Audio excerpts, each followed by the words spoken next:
Listo, ya está grabando la clase, entonces ya podemos comenzar oficialmente. Entonces, bueno, ya los había saludado, espero que estén muy bien todas, que estén muy bien todas sus familias también, que se sigan cuidando. Bueno, ahorita al final de la clase, cuando salga del tema, hablaré de un favor que les quiero pedir. Pero por ahora vamos a comenzar con la clase directamente. Recibí muy poquitos textos de sus experiencias físicas más dolorosas. Y es preocupante porque ustedes habían sido el curso más juicioso, ¿no? Entonces, es preocupante que haya recibido tan poquitos, porque ni por correo, ni por Facebook, ni en la plataforma los recibí. A Profe, pesar de que en esa plataforma había un despelote horrible. Cuéntame, Daniela. no te iba a decir eso, que si tuviste en cuenta de que algunos le enviamos por diferentes lugares. Sí, no sé si ustedes se dieron cuenta que ya hice todas las correcciones de todos los trabajos que revisé. La última vez que miré fue el lunes. Si subieron después del lunes, pues obviamente no los he revisado porque es que el paso era hasta el domingo. Entonces, los revisé el lunes. La última vez que revisé fue el lunes. Buenas tardes, Carlos. ¿Usted tiene micrófono para ir sabiendo?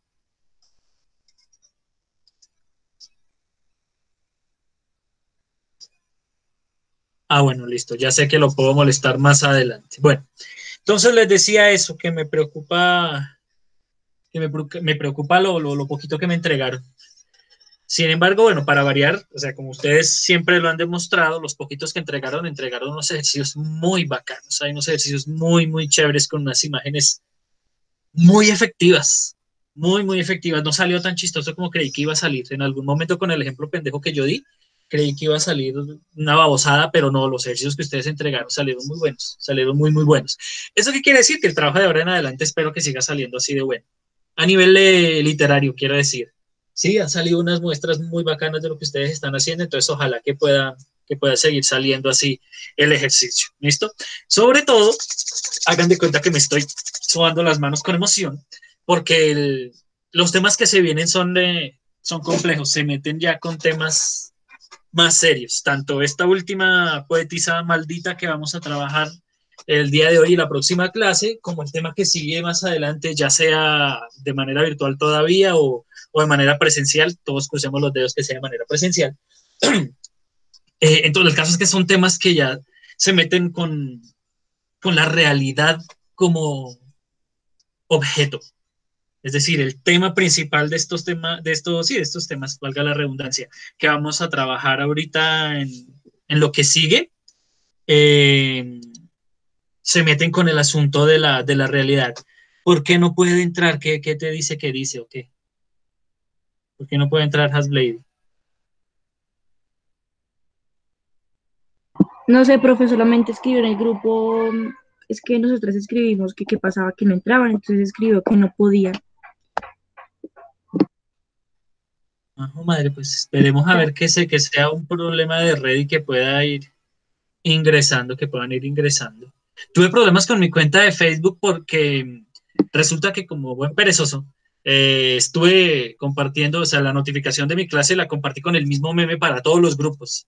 Entonces, me estaban denunciando la cuenta por spam. Entonces tengo ahora que dejar la pereza y buscar un meme diferente para cada grupo porque me están denunciando por spam la cuenta. Ah, señora Acevedo, su merced lo estaba esperando con muchísima ilusión. Ojalá, con mucha ilusión porque su merced sabe que es el primero que le toca leer. Pero bueno, entonces, bueno, les decía eso, que es lo que los temas que se vienen ahora son de gran alcance. ¿No? Eh, buenas tardes, Luz Marina. Sí, señora, aunque me haga cara, señora Acevedo. Vamos a comenzar entonces. Voy a compartirles mi pantalla. Me avisan, por favor, si se puede ver. A ver, listo, ya estoy compartiendo. ¿Pueden ver? ¿Están viendo algo diferente? ¿Sí están viendo mi pantalla? Sí, profe, ahí se ve tu. ¿Qué se supone que Gracias. deberíamos ver? No, la pantalla del Meet por el momento, porque todavía no les he mostrado la presentación, pero solo quiero Sí. confirmar. Listo. Esta es otra de las razones por las cuales me gusta más el Zoom. Les cuento un secreto que solo les cuento a ustedes porque ustedes, son especiales. Eh, ya había yo descargado unos fondos lo más de chéveres para nuestra clase por Zoom, iba a prender la cámara y hasta para el berraco, pero aquí en Meet no se pueden poner fondos interesantes para que pareciera que yo estuviera dando clase por allá en otro lado. Tenemos fondos de la Luis Ángel Arango muy bacanos y así cosas por el estilo, pero entonces de malas, ahora no voy a prender la cámara porque ustedes no quisieron hacer la clase por Zoom, de malas, porque aquí en Meet no puedo poner fondos, entonces no, de malas. Bueno, tengo que ¿Quién recordar no, editar eso quién, quién cuando no suba quiso, la... profe? Pues todos ustedes en la encuesta votaron que la clase fuera por Meet. Bueno, volviendo a la Ah, clase. pero es que tú no nos aclaraste que tenías más ventajas allá. Claro que sí. Yo les dije, pero en fin, me acuerdo pues porque también lo de la compartida de la pantalla era más fácil en Zoom, por eso me acordé. Bueno, tenemos entonces con la última autora de nuestro tema de los poetas malditos, que es Alejandra Pizarnik, argentina, nacida él, como ven ahí, el 29 de abril de 1936 y murió el 25 de septiembre de 1972 a la tierna edad de 36 años. ¿Listo? Voy a aprender aquí. Eso. Eh, Como siempre, vamos a comenzar rápidamente con un repaso biográfico que eh, es lo general con los poetas malditos, pues la vida y los eventos que atraviesan en su juventud y en su niñez, pues marca mucho el estilo poético de estos escritores. Con Alejandra Pizarnik obviamente no es la excepción. Es de familia judía, Pizarnik era judía, hija de emigrantes rusos, como dice aquí en la parte, en el primer puntito. Eh, es Vienen huyendo la familia de Alejandra Pizarnik, los papás vienen huyendo del nacionalsocialismo y de la amenaza de los nazis en Europa. Ellos se trasladan a Argentina mucho antes del comienzo de la Segunda Guerra Mundial, pero igual ella, la familia, ella crece con ese sentimiento de persecución que trajo su familia de Europa. Y a esa persecución pues se le suma más persecución todavía porque es extranjera. Así haya nacido en Argentina, se la considera extranjera o se siente extranjera porque su familia es emigrante, es judía, entonces eso representa también una persecución muy grande. Por lo general se señala durante esta época de la Segunda Guerra Mundial que la persecución antisemítica se dio en Europa y eso es mentira. Eso es mentira. Esta persecución se dio en todo el mundo, se daba en todo el mundo en ese momento y se sigue dando hoy en día en todo el mundo. No son únicamente los alemanes los que persiguieron a los judíos. En Argentina también sufrieron, tanto Alejandra como toda su familia, mucha persecución por sus creencias religiosas, por el judaísmo. Creo que alguien intenta entrar, esperen un momentito. Ay, aquí no era. Bueno, sigo hablando mientras tanto. Eh, si necesitan decirme algo, por favor, toca que no que escriban por el chat, sino que me hablen, porque cuando estoy en la presentación, no, no puedo leer el chat. ¿Sí ven? O sea, esto aquí desaparece cuando me paso a la presentación. Entonces, si necesitan decirme algo muy urgente, me hablan, por favor, por el micrófono. ¿Listo? Bueno, entonces esto es como lo primero. En segundo lugar, es perdón, es hermana de Miriam, es la hermana mayor de la familia, son ellas dos, Miriam y Flora Alejandra se llamaba. Y era un asunto complejo porque Miriam y Alejandra no podían ser más diferentes una de la otra. Miriam era una mujer delgada, rubia, de ojos azules, mejor dicho, físicamente era preciosa y era supremamente inteligente, supremamente segura de sí misma, se movía por los círculos sociales de Buenos Aires de los 50 con una facilidad sorprendente, mejor dicho, era la hija modelo, Miriam, la hija mayor. Alejandra, por el contrario, toda la vida, o al menos durante toda su infancia y adolescencia, vivió a la sombra de Miriam, porque Alejandra, como vieron en la foto, no era rubia, no era de ojos claros, durante su infancia, entonces siempre vivió a la sombra de Miriam y siempre vivió con la queja de que probablemente algunos de ustedes han sentido, pues yo no porque yo fui el hermano mayor, pero pues los que son hermanos menores tal vez han sentido eso de usted por qué no puede ser como su hermana, usted no puede, porque no puede ser como su hermano mayor, que es más juicioso, que es más callado, que nunca da problemas. Entonces Alejandra tuvo que sufrir toda su infancia y su adolescencia de eso, de que la compararan con la Miriam perfecta cuando ella era tan imperfecta. Además de todo eso, fue terriblemente desafortunada, ¿no? Porque, como ven aquí en el tercer puntito, tuvo todos los problemas que podía tener a nivel físico. Sufría de acné, un grave, grave problema de acné, que obviamente le dio muchos problemas con su autoestima. Sufría de asma, sufría de tartamudez, de episodios de tartamudez, tartamudeaba, y además sufría de obesidad, no, perdón, de sobrepeso, que son dos cosas muy diferentes. Entonces era tras de que Miriam era físicamente muy bonita y Alejandra no era muy bonita. Además, Miriam se desenvolvía socialmente muy fácil, mientras que Alejandra sufría ataques de asma y tartamudeaba cuando hablaba en público. Entonces era muy dura esa comparación que hacían esa comparación que hacían entre las dos. Eh, Eso que desencadenó que cuando ella llegara a la preadolescencia dijera, ah, bueno, como pasa en muchos casos, ¿no? Ah, bueno, yo soy la hermana mala, yo soy la hermana fea, yo soy la hermana tartamuda. Buenas Bueno, pues si tardes. voy a ser la hermana mala, voy a ser la peor. Buenas tardes.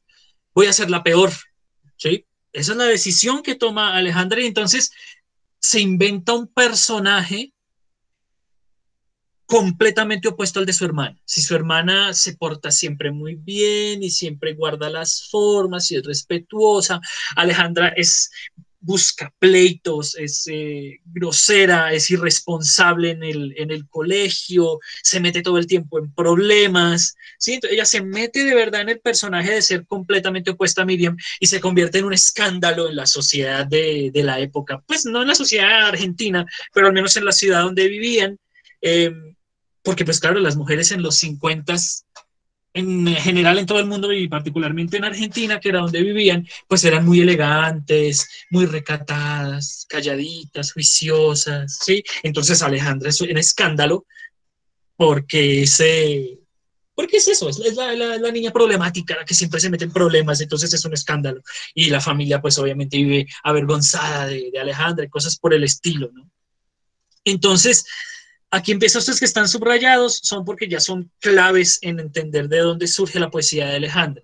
Ella crece con esa decisión, con ese personaje de ser la mala, pero entonces ella no es por sí misma mala, ¿no? Ella simplemente es fruto de ese señalamiento por parte de su propia familia. Entonces empieza a sufrir problemas de identidad y de autoestima. Sí, yo me comporto así, pues porque,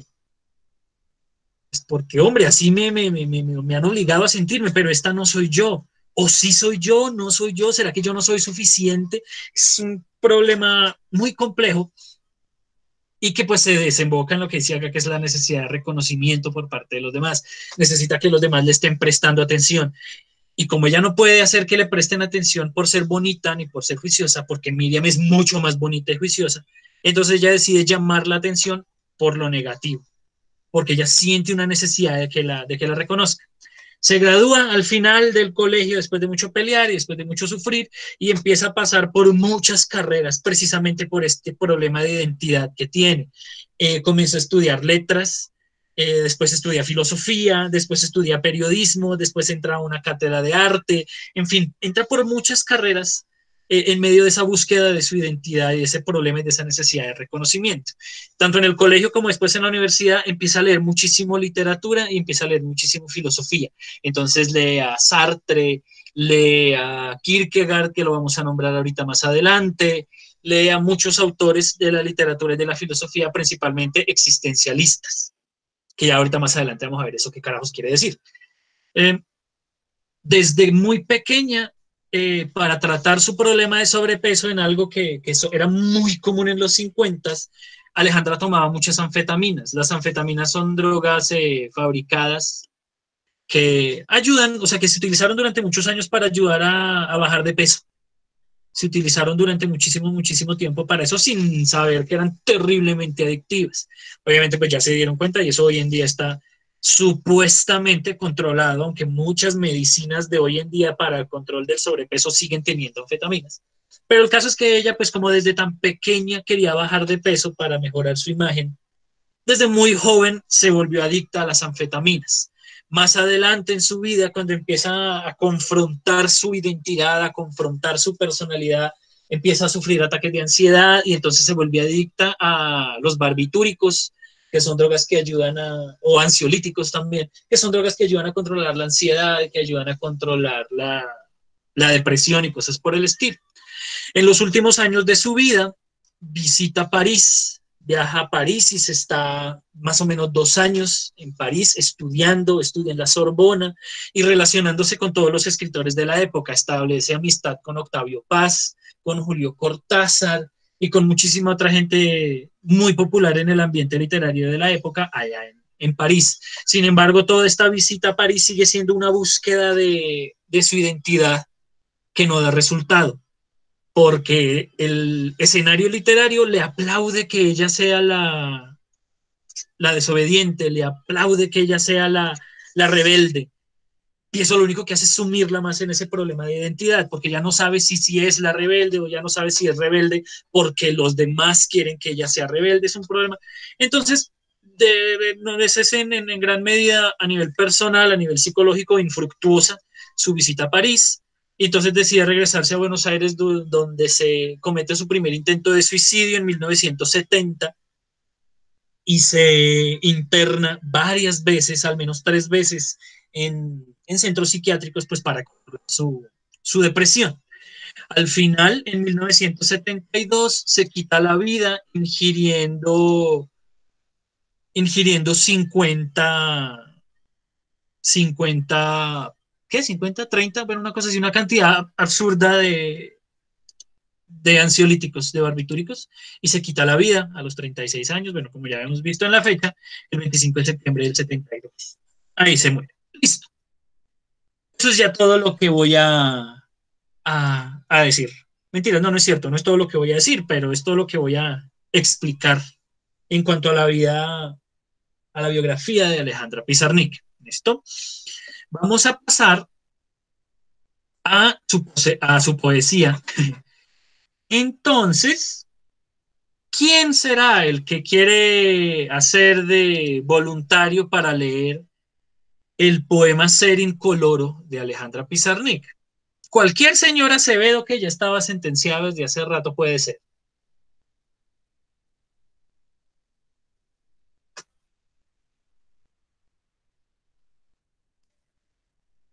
Estamos esperando.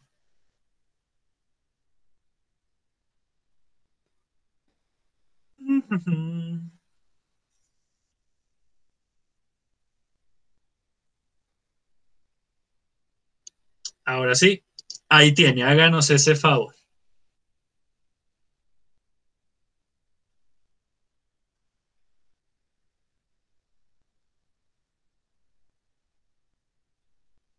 Cualquier día de estos.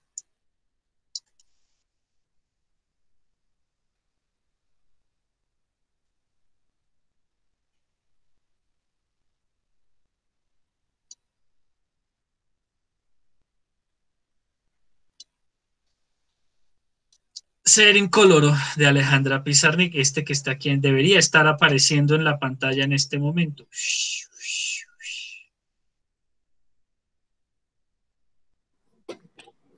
¿Sí me escucha? Sí, señor. Hola. Bueno, pues les vuelvo yo esta mierda. Ya. Dice, costura desclavada en mis cabos humor diario, repiqueo infinito, arpa rayada, cadáveres llorosos, mar salino. Tu, tu opacidad quitará fuentes de verde jabón, banderines colorados en mano derecha de uñas comidas.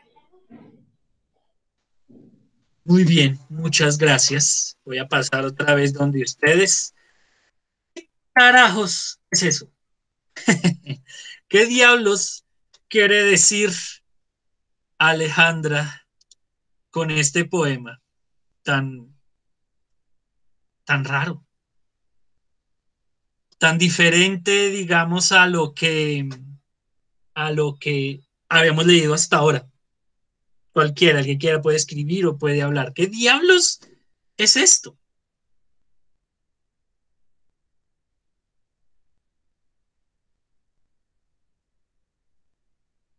Ah, bueno, sí, en principio sí es un poema, claro, pero en tantico que se me acaba de ocurrir una idea.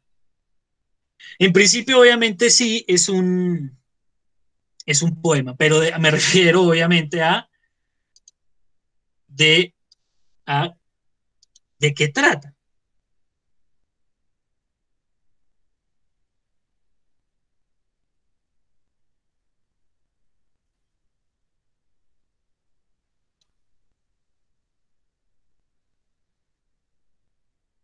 Cuando termine, probablemente ahorita más tarde, cuando termine la clase que quede grabado, se puede subir. Ah, entonces sí es que está molestando el internet, pero entonces no sé si será. ¿Alguien más me escucha mal o es solo el señor Acevedo para saber si es mi internet o si es el internet de él? Solo es Juan. Sí, solo es Juan David. Ah, ok, porque qué susto. Ah, listo, gracias.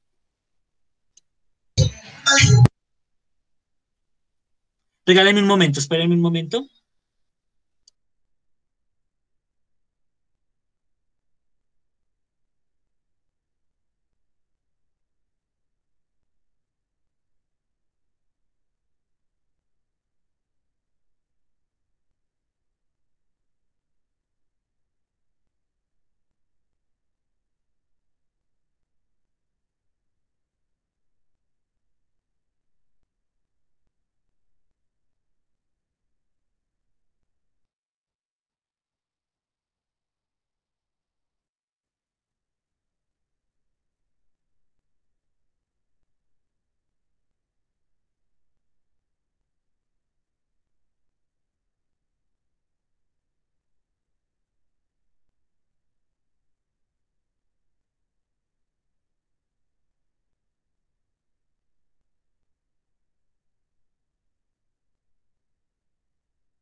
¿Mi pantalla o no?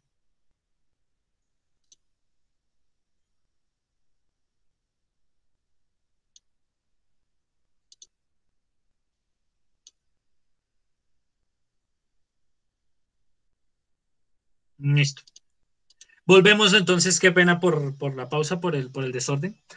Tenemos entonces este poema Ser Incoloro, que es uno de los primeros poemas que fue publicado por Alejandra Pizarnik. Voy a cambiar entonces un poquito la pregunta, porque si digo qué es, pues obviamente es un poema, sí. Entonces, ¿de qué trata? ¿Qué quiere decir Alejandra cuando dice costura desclavada en mi caos humor diario? Repiqueo infinito, arpa rayada, cadáveres llorosos, mar salino. ¿Qué diablos es eso? Podría ser en lo confundida que está en cuanto a su identidad. Bien, puede ser, claro que sí. ¿Qué más? ¿Quién más tiene otra idea? Dice Gile que piensas que tenía ansiedad. Claro que sí, puede tener que ver. ¿Qué palabras particularmente de ese poema les hacen pensar eso a ustedes? El asunto de la ansiedad, o la confusión, o la inseguridad, bueno, todo esto. ¿Qué palabras dicen ustedes? Ya es que esa palabra me hace pensar en...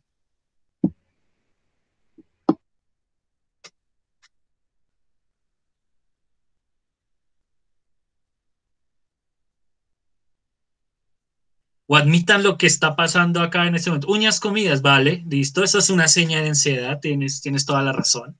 El caos, cadáveres llorosos, Marsalino, Ah, ok. como que todo, por todo lado como que se nota que es un poema contrario a lo bueno. Ah, listo, muy bien. Bueno, pues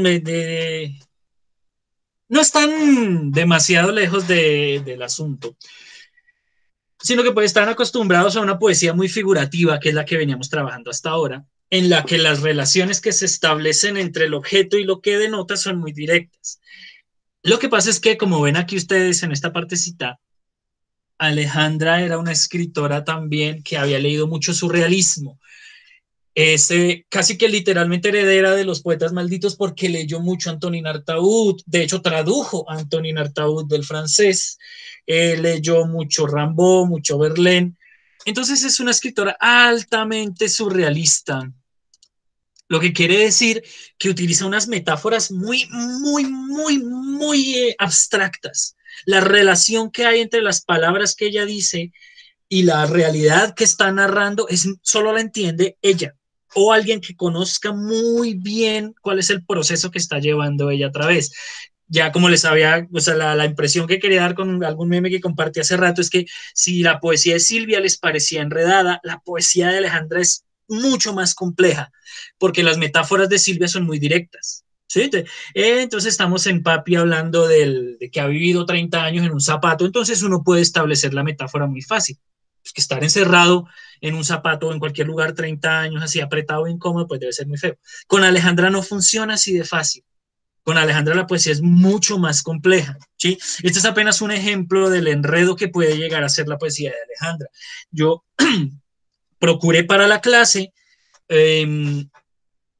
encontrar poemas que fueran, digamos, menos enredados en ese sentido, ¿sí? De que pronto fueran un poquito más, de pronto no literales, pero que las metáforas se pudieran establecer más fácil. Sin embargo, la gran mayoría de la poesía de Alejandra es compleja, la verdad, porque mezcla este asunto del surrealismo, que es estéticamente bien duro, con el existencialismo, que es temáticamente muy complejo también. Sí, mezcla dos cosas que son muy difíciles. Entonces, pues por ese sentido es muy complejo. ¿Listo? Bueno, ahora, ¿quién? Ahorita habló el señor Acevedo, ¿cierto? Entonces, señor Acevedo, elija a alguien, por favor, para que nos haga el favor de leer. Ya les voy a mostrar este poema que es bastante cortico de Alejandra Pizarnik. Elija a alguien, por favor. ¿Se fue? Ah, shit. Entonces, hoy estamos a qué? A 8. Voy a contar 8 dentro de los participantes. Uno, 2, 3, 4, 5, 6, 7, 8. Erika, Señor, haz el favor, espérame, ya, y lees el poema Yo soy de Alejandra Pizarnik, que está aquí. Espérame que está muy grande. Eso. Y todos seguimos la lectura. voy. Mis alas, dos pétalos podridos. Mi razón, cop- copi- copitas de vino agrio. Mi vida, vacío, bien pensado. Mi cuerpo, un tajo en la silla.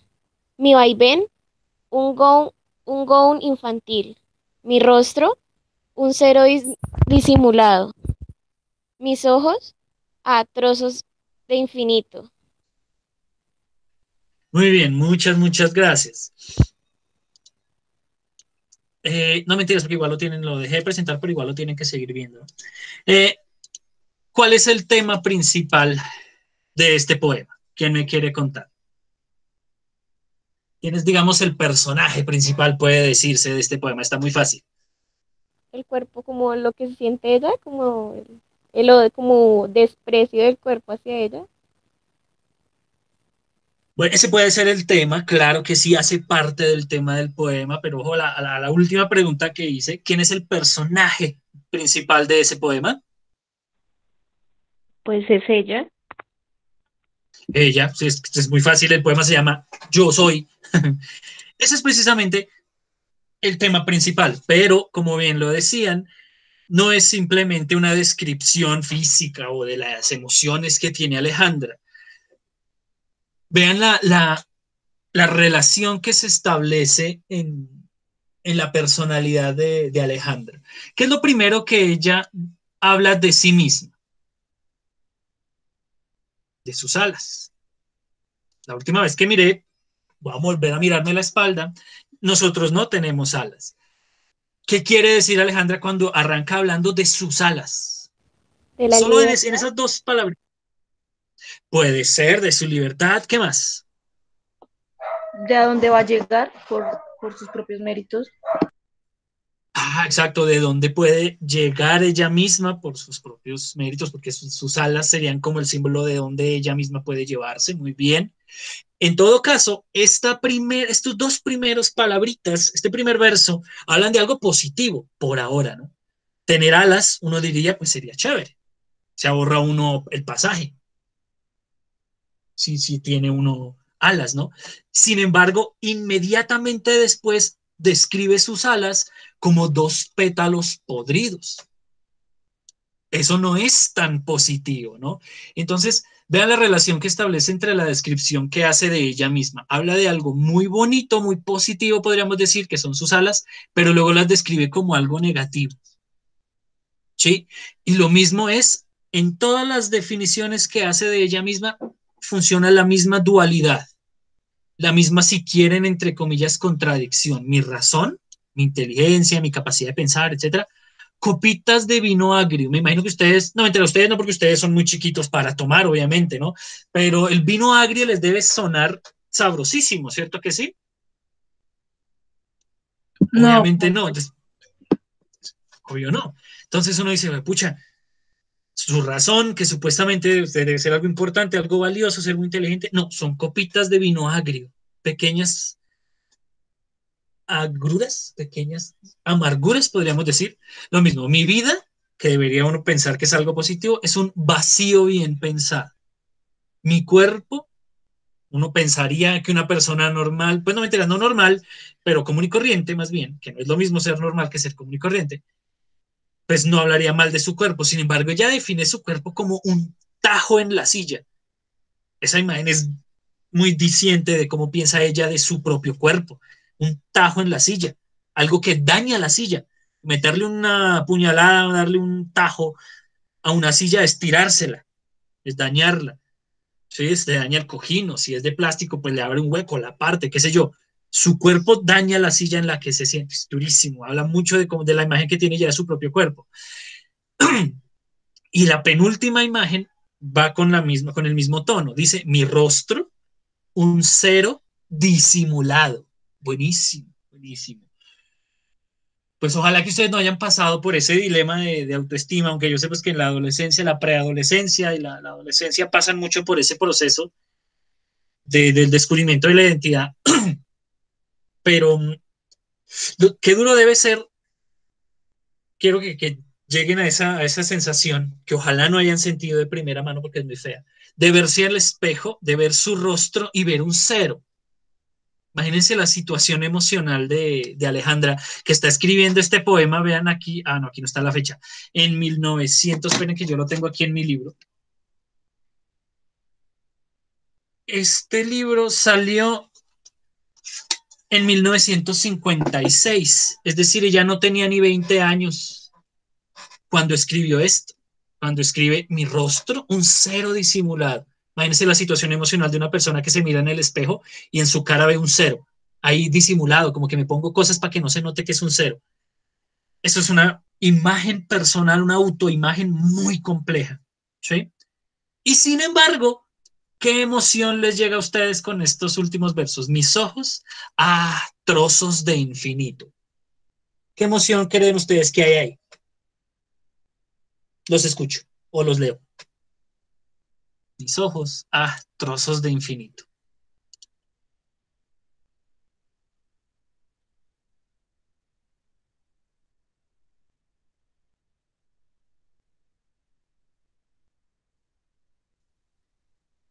Cualquier día de estos. ¿Qué emoción hay en esos dos versos? Mis ojos, trozos de infinito.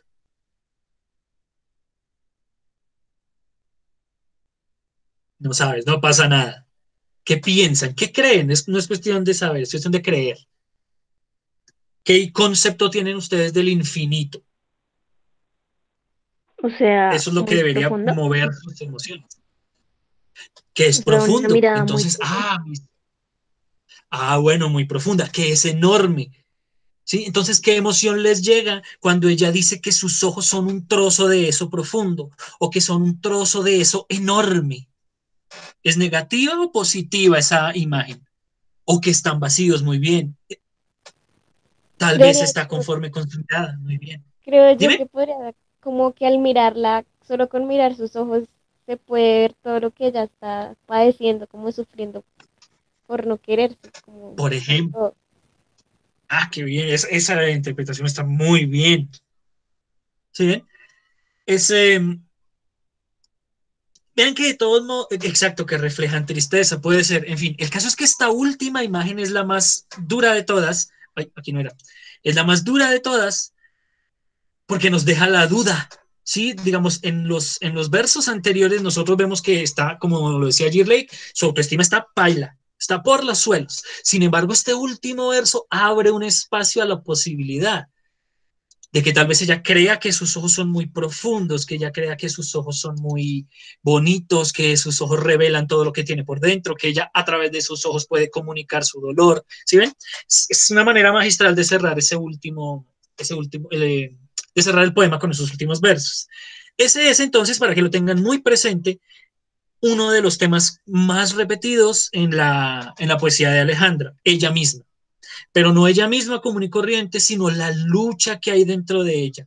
En toda su vida, por medio de su poesía, de su prosa, porque ella también escribió prosa, y de entrevistas que daba, confirmaba que ella todo el tiempo vivía en una lucha en sí misma, que dentro de ella había muchas, que siempre estaban peleando por hablar, que siempre estaban peleando por tomar el control, y esa lucha es principal, es elemental, es fundamental en la poesía. Ese es uno de los temas más importantes de Alejandro.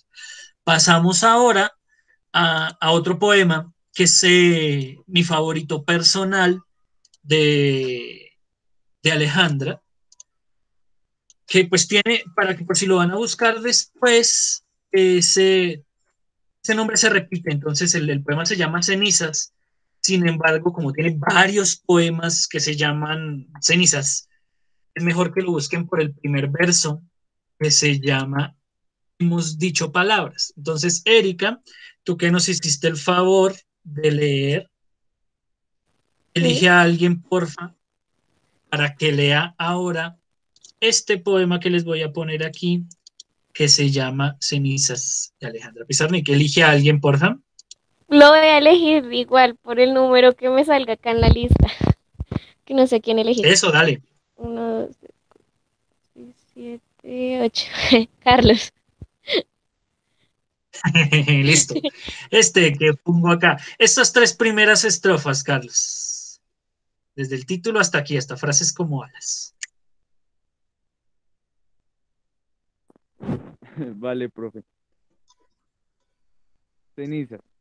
Hemos dicho palabras, palabras para despertar muertos, palabras para hacer un fuego, palabras donde poder sentarnos y sonreír. Hemos creado el Siga. sermón del mar, el sermón del agua, el sermón del amor. Hemos arrodillado y adorado frases extensas como el suspiro de la estrella, frases como olas, frases como alas. Hemos inventado nuevos nombres para el vino y para la risa, para las miradas y terribles caminos. Palabras vuelan en mi mente y con- construyen sus casas en mis creencias No, no, para... no. Este lado no, qué pena. Aquí debajito. Yo ahora estoy sola. Yo ahora estoy sola como la vara delirante sobre la montaña de oro, arrojando palabras hacia el cielo. Pero yo estoy sola y no puedo decirle a mi amado aquellas palabras para las que vivo. Muy bien. Qué bien, qué buena lectura, Carlos. Se tenía que leer solo las 3 primeras estrofas, pero iba con todo el impulso del mundo y estaba leyendo tan bien que no le dije nada. Muchas gracias, una gran lectura. Vale, Gracias, profe. gracias. Y como les digo, de un poema que a mí que es uno de mis favoritos personales de Alejandra. Es un poema que me parece buenísimo. Lo mismo, me parece que el objeto, digamos, el personaje, no me enteras, el personaje no, porque el personaje sigue siendo Alejandra, pero el objeto principal del poema, ¿cuál es?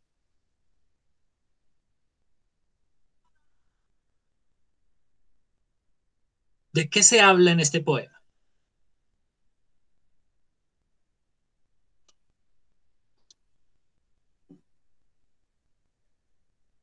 Muerte, puede ser. Listo, de aquí habla, sí, de despertar muertos. Listo, ¿qué más? ¿Qué es lo que más se repite en el poema? Las palabras, como la creación de tantas palabras y frases. Muy bien, muy bien. La soledad también. Eso es un tema muy particular que dice Carlos de la soledad. Ahorita hablamos sobre él, que aparece al final del poema. Pero el principal, digamos, que sucede al comienzo del poema es las palabras. Como muchos otros, es un poema crucial en la poesía de Alejandra porque nos deja descubrir uno de sus símbolos. ¿Sí? Algo que por lo general costaría mucho trabajo, Alejandra nos hace el favor, perdón, de decirnos aquí de qué carajo se está hablando. Porque ¿cuál es el título del poema? El poema se llama Cenizas. Entonces, a partir de este poema y de muchos otros que se llaman igual, entendemos que cada vez que Alejandra habla de cenizas, no está hablando literalmente de cenizas, sino que está hablando de palabras, más particularmente de la poesía, no de cualquier palabra, sino de la poesía. Cada vez que ella dice cenizas en su poesía, está hablando de sus poemas y de la poesía en general. ¿Sí? Este poema, entonces, como bien lo decían, habla de las palabras comunes y corrientes y de todo, como decían ahorita, de todas las palabras que hemos creado. Palabras para despertar muertos, para hacer un fuego, palabras donde poder sentarnos y sonreír, en fin. Y habla de todo lo que hacemos nosotros con las palabras, ¿sí? Sin embargo, como lo dice Carlos, al final dice que yo ahora estoy sola arrojando palabras hacia el cielo. ¿Por qué está sola? ¿Qué dice aquí al final? Ella, ¿por qué dice que está sola?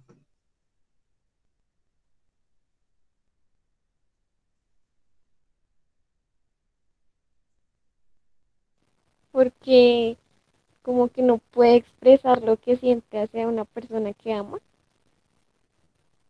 Exacto, precisamente. Ella está sola porque literalmente no puede decirle a su amado aquellas palabras por las que vive. ¿Sí? Las palabras son muy importantes para ella porque dice que por esas palabras ella vive y sin embargo esas palabras no le sirven para nada porque no puede hablar con su amado. ¿Sí?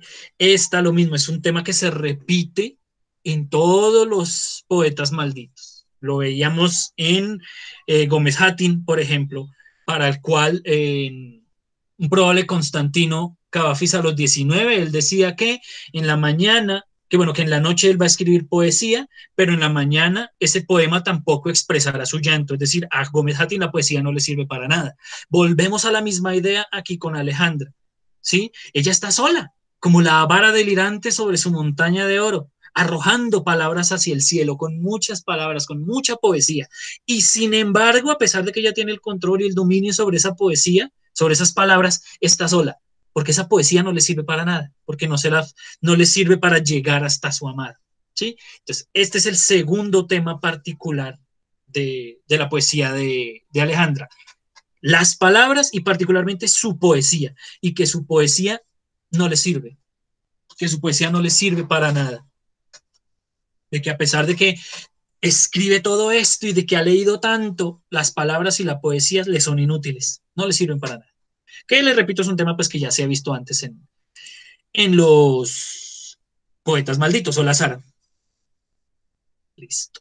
Bueno, Erika, no, mentiras, Erika no, sino, ay, Carlos, elija a alguien para que lea ahora otro poema que es un poquito más cortico y que también es uno de mis poemas favoritos de Alejandra Pizarnik. Elija a alguien. Yo soy sin tapujos, Juanita, dale. Listo. Juana, haznos el favor, este es cortico, entonces creo que lo lees todo. Les decía, es uno de mis favoritos personales, se llama La Jaula. Y está por acá. Espera, que se está. Listo, arranca cuando quieras. Afuera hay flores. Miran y yo no sé yo sé la melodía del ángel y el sermón caliente del viento. Se grita hasta el alba cuando la muerte se posa desnuda en mi sombra. Yo lloro debajo de mi nombre. Yo pañuelos en la noche, barcos sedientos de real conmigo. Yo oculto para escanecer a mis sueños en el sol. Yo me visto de cenizas. Personalmente, nunca, gracias, sí, hasta ahí. Personalmente, nunca me he sentido más identificado con un poema o con una parte de un poema que con esos últimos dos versos. Pucha, pero pues vamos paso por paso. El personaje de este poema, al igual que los anteriores, es Alejandra. Ella es el personaje de su poesía, o las muchas voces de ella que tiene adentro. Entonces, arranca con una indicación, casi con un señalamiento, que es casi irónico, porque dice, afuera hay sol. Entonces uno dice, bueno, qué bonito, está soleado. Pero dice inmediatamente en el siguiente verso, no es más que un sol, es un sol ahí, no es más que un sol, no tiene gracia, es el sol y ya. Pero los hombres lo miran y después cantan. O sea, para ella, el sol no es más que un sol y le parece absurdo que los hombres miren ese sol común y corriente y canten. Y dice, afuera hay sol, no es más que un sol, pero los hombres lo miran y después cantan. Entonces, ¿por qué? ¿Por qué le parece absurdo? Continúa, pues porque ya no sabe del sol. Yo no sé del sol, yo no sé de esas cosas que le gustan a la gente, yo no sé de las cosas que hacen que la gente cante, yo no me alegro con lo que se alegra la gente común y corriente. Yo sé las cosas de mi poesía y las cosas de mi vida. Yo sé la melodía del ángel y el sermón caliente del último viento. Ella sabe de las cosas de su poesía y sabe además de su propia tortura. Sé gritar hasta el alba cuando la muerte se posa desnuda en mi sombra. Ella lo único que sabe es de su propia angustia, de su propio sufrimiento. Ella no sabe de las cosas por las que se alegra la gente, ¿sí? Y lo que hace es seguir describiendo su sufrimiento, su vida particular, que tiene todos sus complejos. Yo lloro debajo de mi nombre. ¿Alguno de ustedes, les hago la pregunta para que la piensen, llora cuando piensa en su nombre, en lo que representa su nombre? Espero que no. Y la idea es que el nombre debe ser algo que lo identifique a uno. Pues para que piensen ahí, ¿alguna vez ustedes lo que representa su nombre los ha hecho entristecerse? ¿Están tristes de llamarse como se llaman y por extensión han estado tristes de ser quienes son? Porque esa es la reflexión que hace Alejandra acá. Dice, yo lloro debajo de mi nombre. Su nombre la hace llorar. ¿Sí? Y ustedes saben, yo personalmente, y ustedes lo saben ya a nivel personal, mientras piensan, ustedes saben que me fascina hablar. Ustedes saben que yo personalmente soy fanático de mi apellido y lo porto con muchísimo orgullo. pero ese proceso de identidad que yo tengo con mi apellido pasó por un proceso muy complejo de autoestima. Ustedes que se joden entre ustedes mismos, porque así son los estudiantes, se pueden imaginar la cantidad de apodos que me han puesto a lo largo de mi vida por mi apellido. ¿Mm? Porque yo lo sé y lo he sabido toda la vida que es muy raro. Y ya he aprendido a estar orgulloso de eso. Pero cuando estaba en el colegio, y en un colegio de puros hombres, que uno cuando está en un colegio de hombres es como estar en el ejército, todo el mundo lo llama uno por el apellido. Eh, uy, no se imagina la cantidad. No he escuchado, hace muchos años que no escucho un chiste original sobre mi apellido. Porque en esos años del colegio los escuché todos. Todos los escuché. Cualquier cosa que ustedes hayan dicho, que yo sé que ustedes lo han pensado, estoy seguro que ya me lo dijeron. Porque esos años en el colegio fueron muy complejos en ese sentido. Entonces, por eso digo que yo me identifico mucho con este poema, por eso, porque yo hoy en día ya no lo hago, gracias a Dios, pero yo he llorado debajo de mi nombre.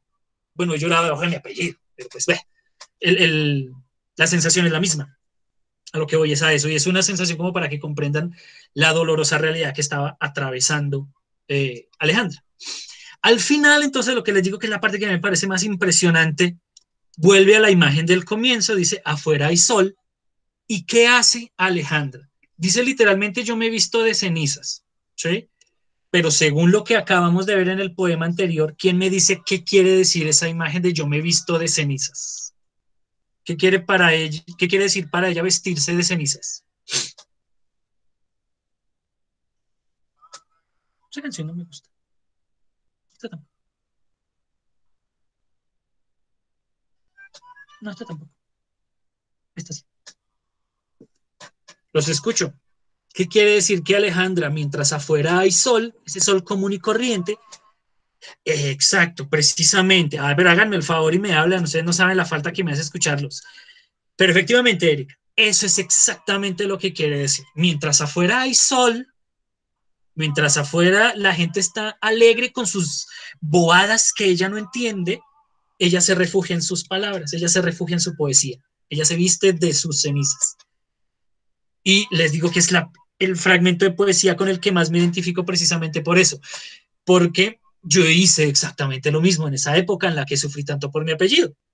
Yo me refugio en las palabras, ya no en las mías, porque yo se los he dicho muchas veces, soy un poeta frustrado, pero me refugio en las palabras de otros. Entonces, por eso siento tanta identidad y por eso este poema es uno de mis poemas favoritos de Alejandra, porque ella se refugia en sus palabras y yo también lo hice en esa época en la que lloraba bajo mi nombre.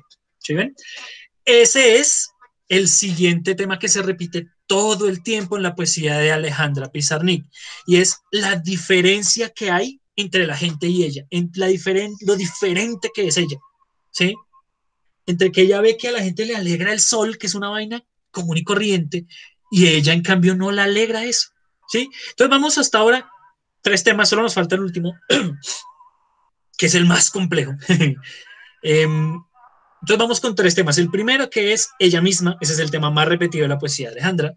El segundo, la poesía, sus propias palabras. Y el tercero, la desidentidad, entre comillas, que vive Alejandra. Es decir, que ella es muy diferente a los demás. Esos son los 3 temas que hemos visto hasta ahora. Juana, que era la que habías leído ahorita el último poema. Elige a alguien para que lea, por favor, este último poema, que al que me diga dónde lo escucharon, ¿qué hago? No le puedo poner un 5 porque ahorita un 5 no vale lo mismo que cuando estábamos en presencial. Al que me diga dónde escucharon antes este poema, porque ya lo han escuchado, estoy seguro, le corto la tarea a la mitad. ¿Listo? Para que estén pendientes. Este poema se llama Mucho más allá. Bueno, elige a alguien, porfa, para que nos lea este poema de Mucho más allá.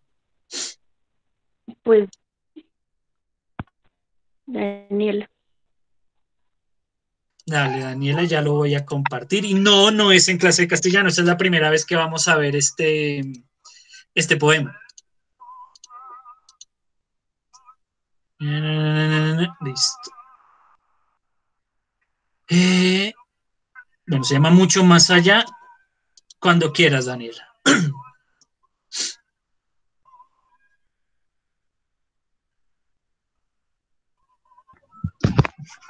Y si nos vamos anticipando de sonrisa en sonrisa hasta la última esperanza, ¿y qué? ¿Y qué me das a mí? Perdón, ¿y qué me das a mí? A mí que he perdido mi nombre, el nombre que me era dulce sustancia en épocas remotas, cuando yo no era sino una niña engañada por su sangre. ¿A qué? ¿A qué este deshacerme, este desangrarme, este desplumarme, este desequilibrarme, si mi realidad retrocede, como empujada por una ametralladora y de pronto se lanza a correr, aunque igual la lanzan, hasta que cae a mis pies como un ave muerta? Mm, Quisiera hablar de la vida, pues esto es la vida, este aullido, este clavarse las uñas en el pecho, este arrancarse la cabellera a puñados, este escupirse a los propios ojos, solo por decir, solo por ver si se puede decir, es que yo soy, ¿verdad que sí? ¿No es verdad que yo existo y no soy la pesadilla de una bestia?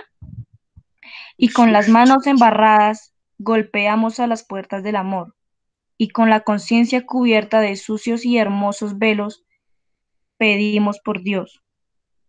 Y con las... sí, ¿qué dice ahí, profe? ¿Sientes? Y con las Sienes. sienes restallantes de imbécil soberbia, tomamos de la cintura la vida y pateamos de soslayo a la muerte. Acabado. Ah, ok. Pues esto es lo que hacemos. Nos anticipamos de sonrisa en sonrisa hasta la última esperanza. Listo. Muy bien, muchas gracias. Antes de pasar a la lectura detenida de este poema que es desgarrador, ¿alguien sabe dónde escucharon ese poema antes?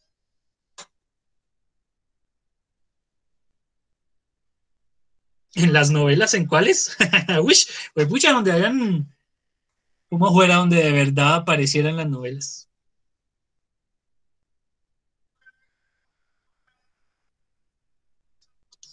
Lo han escuchado, no lo han leído, entonces en Google no cuenta. Profe, en las presentaciones de 11 del año pasado, No, no, Alejandra Pizarnik no la alcanzamos a trabajar. Quise trabajarla, pero no nos alcanzó el tiempo el año pasado. Obvio que en YouTube no. Esa es solo media respuesta y media respuesta no vale. No, hagan el deber ustedes, como de nota que vieron nomás un pedacito, la que ustedes sí no se les puede hacer nada bonito, por eso no tenemos cosas lindas. La profe Marcela Profe, Rubio leyó, declamó este poema en nuestra celebración del Día del Idioma. La profe Marcela lo declamó, lo hizo muy bien, hizo una lectura muy emocional de ese poema. ¿Quién había dicho, profe? yo pero iba a decir lo mismo porque me he acordado hasta ahorita. No, sí, no, hasta ahorita, sí, no, ya no, ya además. Ahí lo habíamos escuchado antes que la profe Marcela lo compartió. Bueno, ahora sí, eh, volvemos a lo mismo, que la personaje principal del poema es Alejandra, está hablando de ella misma. ¿Qué emoción tiene Alejandra, sobre todo en esta segunda parte del poema? En esta que quedó aquí en pantalla, en la parte más larga, que es también la parte más compleja. ¿Qué emoción hay ahí?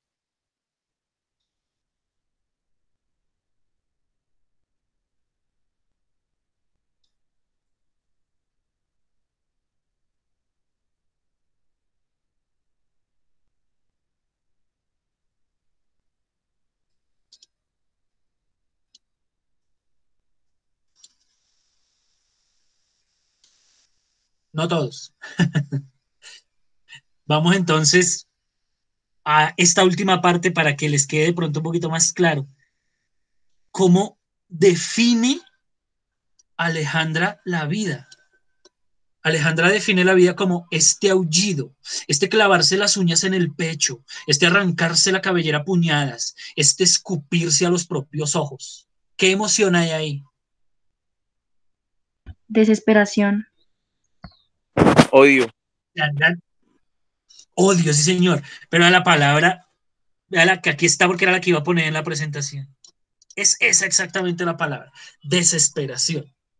La desesperación que tiene muchos otros elementos, como dice Carlos, que dice odio, como dice Girley, mucha tristeza, todo eso hace parte de la desesperación.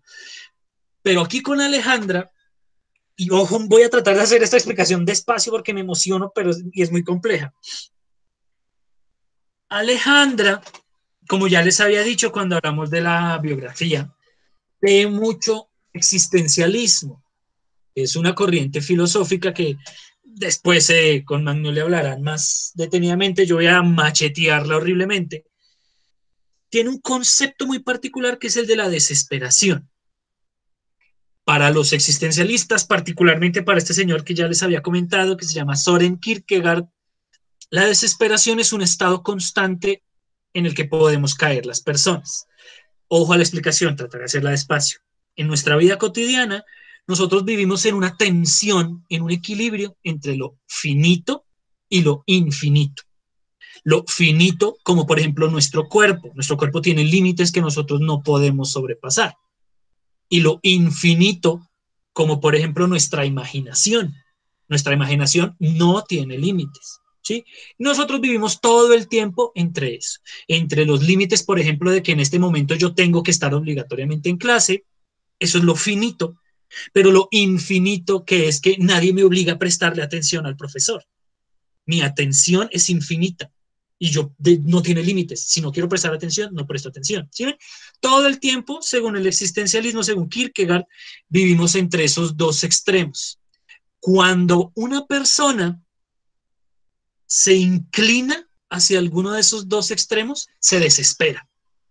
De ahí surge la desesperación existencial, cuando uno le da más importancia a alguno de los dos extremos o cuando uno deja de darle importancia a alguno de los extremos.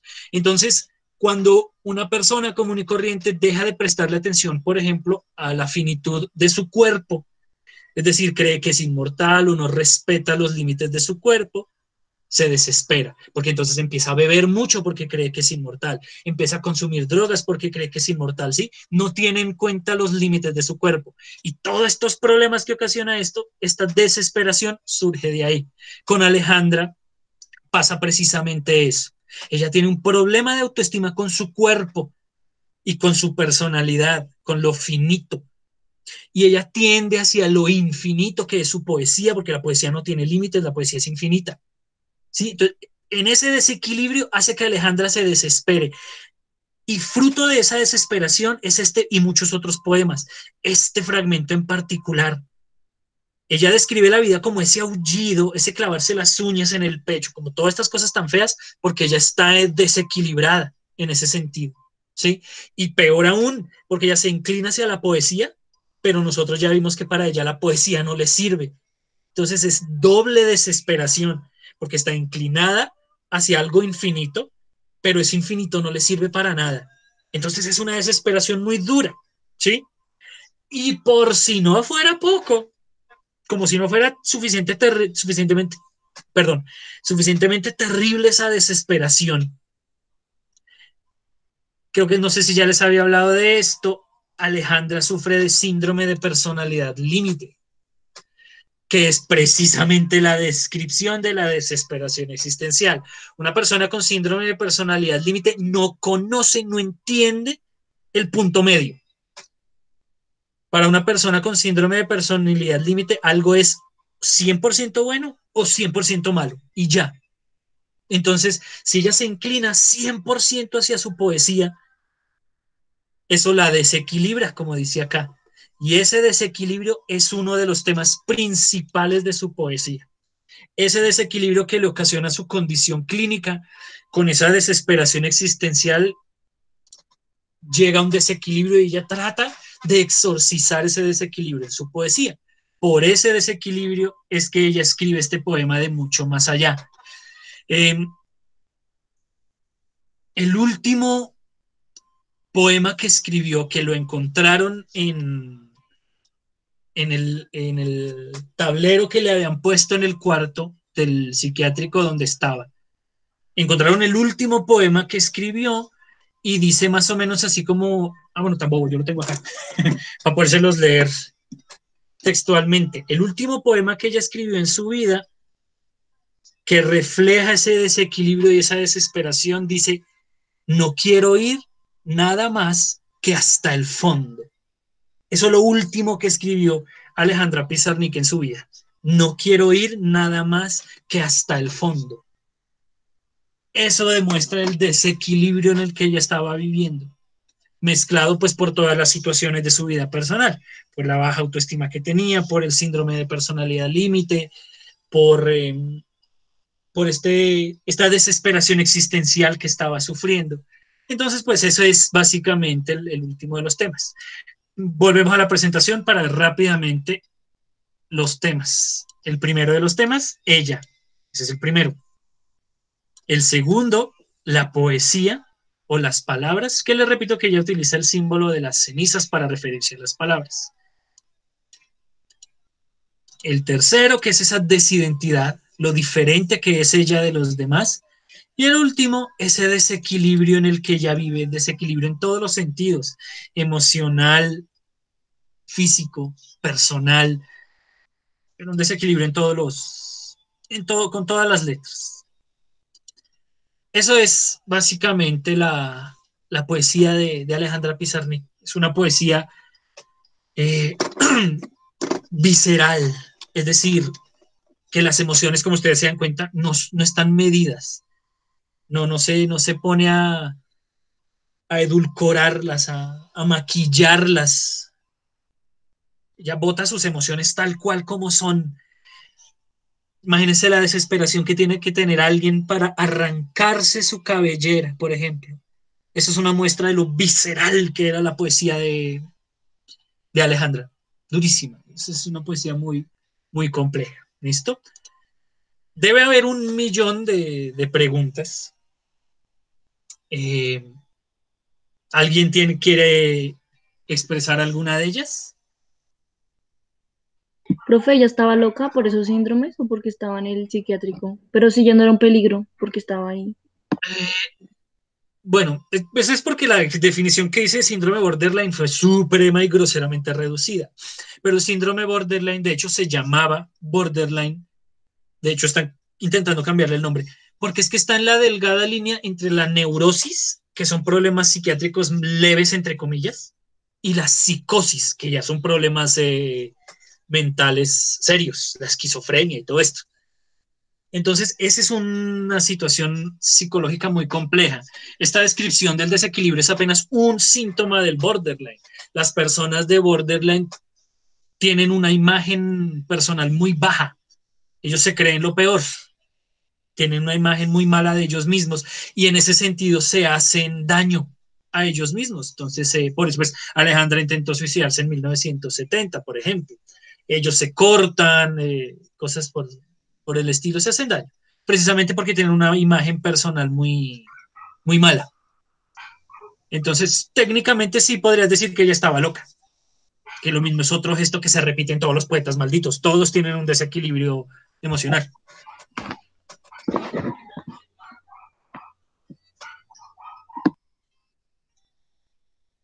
¿Algo más? ¿Alguna otra pregunta?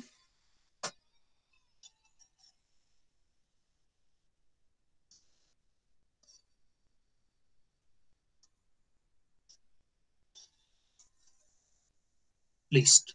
Voy a tomar su silencio como un no. No hay más preguntas. ¿Listo? Sin embargo, pues como siempre, ustedes saben que cualquier pregunta que tengan, cualquier cosa que necesiten que les explique, me escriben ahí por el Facebook y ahí les contesto tan pronto como pueda. Vamos a pasar a su parte favorita de la clase, ¿Qué es la tarea? Ay, sí, ya me los imaginé. No necesitan hacer, ay, porque ya me los imaginé. Vamos a pasar aquí, esperen tantito.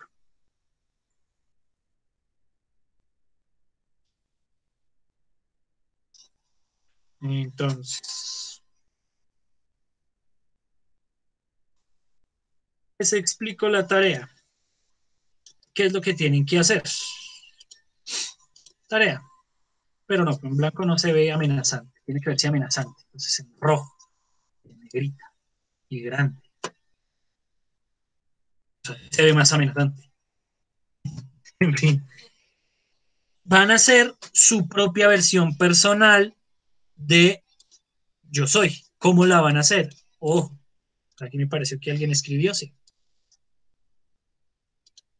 Ah, bueno, van a hacer escribir, voy a escribirlo aquí como para que quede uno.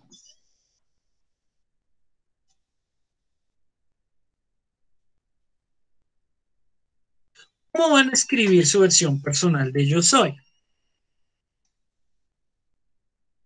Van a hacerlo de manera análoga, no igual, porque yo confío en que todos ustedes son emocionalmente estables, entonces no van a estar en la misma situación mental de Alejandra. Confío en eso, con la ayuda de Dios. Pero entonces van a hacer un proceso parecido. ¿Listo? Van por paso a paso. Van primero, no digamos, bueno, pongamos características que nos importan. No, dimensiones, me parece mejor. Van a enumerar 5 dimensiones de ustedes mismos. ¿Qué quiere decir? Por ejemplo, Alejandra habla de sus alas, de su razón, de su vida, de su cuerpo y de su rostro.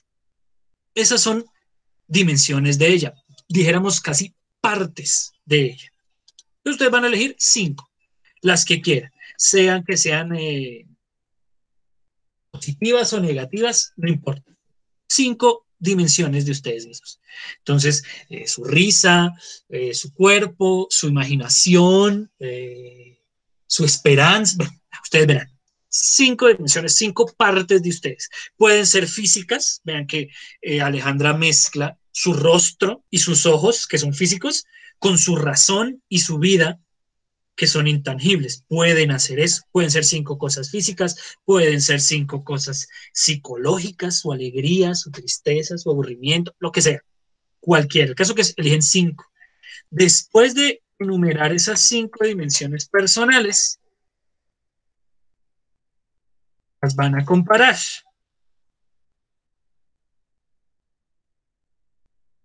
Obviamente, con algo que corresponda, van a hacer un símil. Entonces, si ustedes creen, por ejemplo, que sus ojos son muy bonitos, ustedes creen, les gustan sus ojos, entonces dicen que sus ojos son muy bonitos, los van a comparar con algo, ¿sí? Por ejemplo, digamos, está en mayúscula, por ejemplo,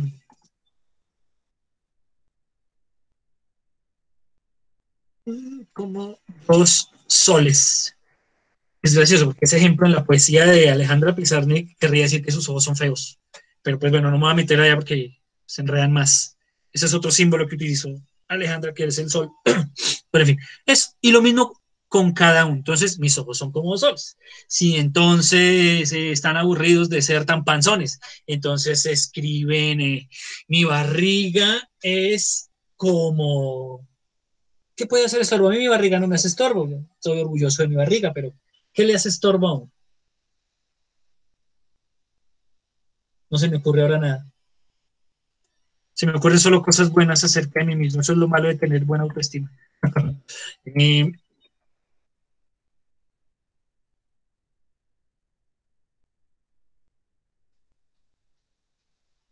como que no me ocurre nada. ¿Qué hace estorbo? Díganme. No se me ocurre nada que haga estorbo. Ay, ya sé. No, porque no se va a entender si pongo en el ejercicio mi barriga es como Eric, no. bueno, serviría, pero en fin, no lo voy a poner. Vamos a poner como... Esto me estorba muchísimo el consejo académico. Esa es una cosa súper estorbosa, súper incómoda. Ay, pucha, esto está quedando grabado. Hola, integrantes del consejo académico. En fin. Lo mismo, con cada una de sus dimensiones las comparan con algo que corresponda. Es decir, si ustedes creen que esa dimensión es positiva o es buena, la comparan con algo bueno. Si creen que esa dimensión es algo malo, la comparan con algo malo. ¿Listo? Ojo, es el símil directo. No tienen que explicar nada. No tienen que decirme, mis ojos son como 2 soles porque mis ojos brillan mucho. Mi barriga es como el consejo académico porque no me deja vivir en paz. No expliquen nada. Simplemente el símil. Ya, directamente. ¿Listo? Y por último, simplemente le dan la forma que utiliza Alejandra. Van a, digamos, entre comillas, reformar los símiles. Es decir, Alejandra escribe su poema por medio de preguntas. Mis alas, los pétalos podridos. Mi razón, copitas de vino agrio. Lo mismo van a hacer ustedes. Entonces no va a quedar el ejercicio, mis ojos son como 2 soles, sino mis ojos de abajo, 2 soles. Y acá, otra vez, mi barriga, el consejo académico. Y esta última parte es lo que me van a entregar. El proceso yo no lo quiero ver. Pero eso en negro no se ve, como en amarillo. Eso. No quiero ver el proceso, quiero ver simplemente su poema, entre comillas, que han hecho a la manera del yo soy. El título va a ser también yo soy. ¿Listo? Esto es lo que me van a entregar. Título, yo soy. Deben ser 10 versos, ¿no? Porque son 5 dimensiones y de cada dimensión son 2 versos. Entonces son 10 versos. Y su nombre en la parte de abajo. Eso es lo que voy a recibir. ¿Listo? Les repito algo que ya les he dicho muchas veces, sobre todo en este tema de poesía y de poetas malditos que son tan metafóricos. No importa que yo no entienda. Les repito, eso no es responsabilidad de ustedes, que yo entienda. Su responsabilidad como poetas termina cuando escriben el poema. La interpretación de los lectores no es responsabilidad de ustedes. ¿Listo? Entonces, esa es la tarea. ¿Alguna pregunta?